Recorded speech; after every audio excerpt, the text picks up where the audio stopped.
జగన్మోహన్ రెడ్డి గారు తన సభల్లో ప్రతి సభలో కూడా నాకు తెలిసి పవన్ కళ్యాణ్ గారు అనే మాటను ఆయన ఉచ్చరించిన సందర్భం నేను చూడాల.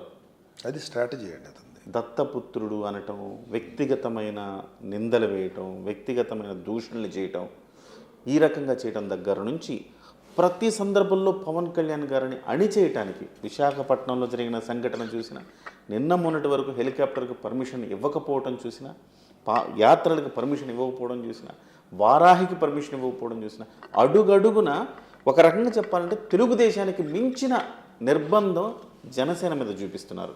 దానికి ఏమన్నా రీజన్ ఉందా? ఖచ్చితంగా ఉందండి. పొటెన్షియల్ ప్రత్యర్థి పార్టీ జనసేన. ఇవాళ జనసేన రోడ్ల మీదకు యుద్ధం చేశారు మా జన సైనికులు, వీర మహిళలు. ఇది వైసీపీ దురాగతాలు.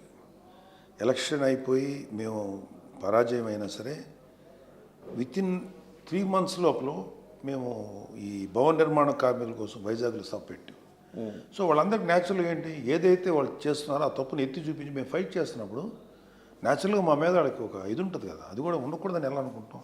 నువ్వు చేస్తున్న తప్పును మేము ఎత్తి చూపిస్తున్నావు, నువ్వెంత డొల్లతనం ఉందో చెప్పి చూస్తున్నావు.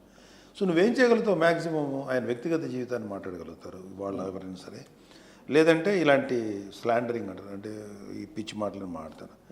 అది మీకు అంటే ఎందుకు చెప్పారు తెలుసా అండి? ఆయన ఇంకోటి పొర్రపాటున పవన్ కళ్యాణ్ అని దమ్ముంటే మాట్లాడమన్నాడు ఒక్కసారి, ఆయనకు తెలుస్తుంది. ఎందుకంటే రిప్పులు వస్తుంది అక్కడ ఎక్కడైతే వైసీపీ కార్యకర్తలు ఉంటారో, దమ్ముంటే ఒక్కసారి పవన్ కళ్యాణ్ ఎత్తమనండి, మొత్తం సభ అంతా కళ్యాణ్ బాబు అయిపోద్ది.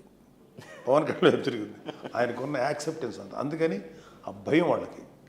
కళ్యాణ్ బాబు గారి పేరు ఎత్తారు, మిగతా వాళ్ళు ఎవరి పేరు ఎత్తారు కానీ కళ్యాణ్ బాబు గారి పేరు ఎత్తారు. అలాగే నరేంద్ర మోడీ గారిని కూడా ఏమన్నారు, ఎందుకంటే ఆయన లీగల్గా ఎంతవరకు వెళ్ళాలో అంతవరకు వెళ్తున్నారు. గట్టిగా ఆయన అంటే వీళ్ళు తోక కత్తిరిస్తారని అదొక భయం ఉంది ఆయన మీద. సో ఇద్దరు పేర్లు మాత్రం అన్నారు, పేర్లు పెట్టుకోలేరు. కళ్యాణ్ బాబు విమర్శించవచ్చు, చంద్రబాబు గారిని ఇంకా విమర్శించచ్చు. సో కేవలం ఆ పేరు పలకడానికి భయం ఏంటంటే ఆ సభ కళ్యాణ్ బాబు సొంతం అయిపోతుంది భయం. అది ఒకసారి ట్రై చేయమండి ఎప్పుడైనా. పవన్ కళ్యాణ్ని వాళ్ళని అనుమాన ప్రెసిడెంట్ సీఎం గారి నోట్లో నుంచి ఇప్పుడు మాజీ సీఎం అంటారా, లేకపోతే ఆపద్ధర్మ సీఎం అంటారా, అనుమానండి ఇంపాసిబుల్.